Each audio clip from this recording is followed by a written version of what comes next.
Alors,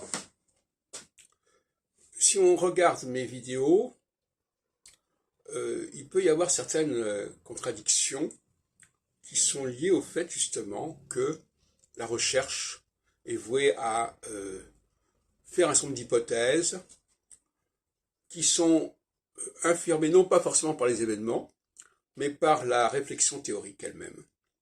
La réflexion théorique est capable de se critiquer elle-même, elle n'a pas besoin forcément de se confronter avec une réalité qui est elle-même tout à fait polyvalente et polysémique.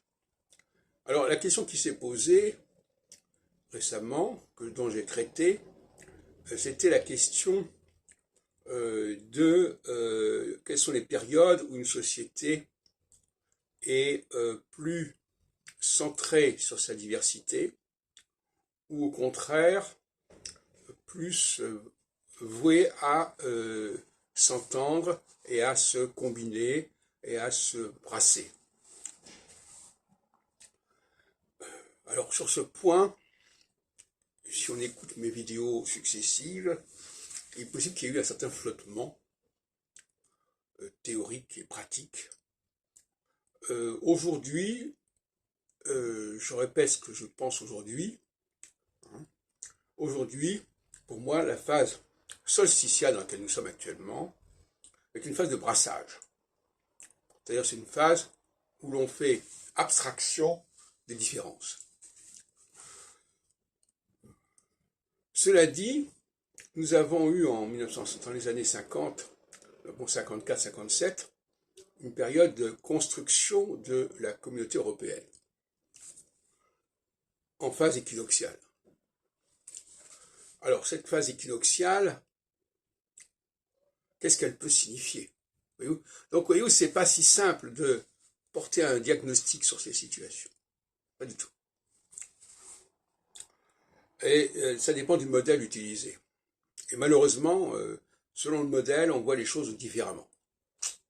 C'est ça le hic, c'est ça le travers, c'est ça l'écueil. Et il faut reprendre les choses sur plusieurs plans, sous plusieurs angles, pour voir le défaut, pour voir là où ça coince, là où ça n'est pas raisonnable, tout simplement parce que le réel n'est pas d'une lecture absolument flagrante. Il y a plusieurs modes de lecture, il y a plusieurs grilles de lecture. Alors, je reviens sur les années 50,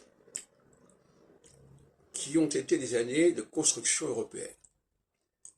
Et par conséquent, d'après la théorie équinoxiale que j'ai développée, c'est un système qui met en évidence les différences.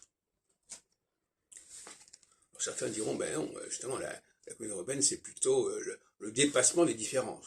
Voyez-vous, là, ça prend un peu la tête. Alors, voilà comment gérer ce genre de problématique. Alors, si je m'en tiens à la théorie équinoxiale telle qu'elle est développée aujourd'hui, par mes soins notamment, je dirais que c'est une façon d'assumer ces différences. La communauté européenne n'est pas la négation des différences, c'est celle de reconnaître ces différences. Quand on voit une communauté européenne qui se constitue à partir de l'Allemagne et de la France notamment, on voit bien que ce sont deux pays complètement différents, qui assument leurs différences.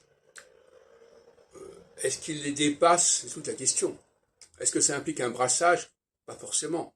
La communauté européenne, par exemple, c'est le maintien complètement des spécificités locales. Il n'y a pas de phénomène de migration particulier par rapport à ça. Or, la migration, c'est typiquement un processus solsticial. Ce qui n'est pas le cas quand on regarde cette question.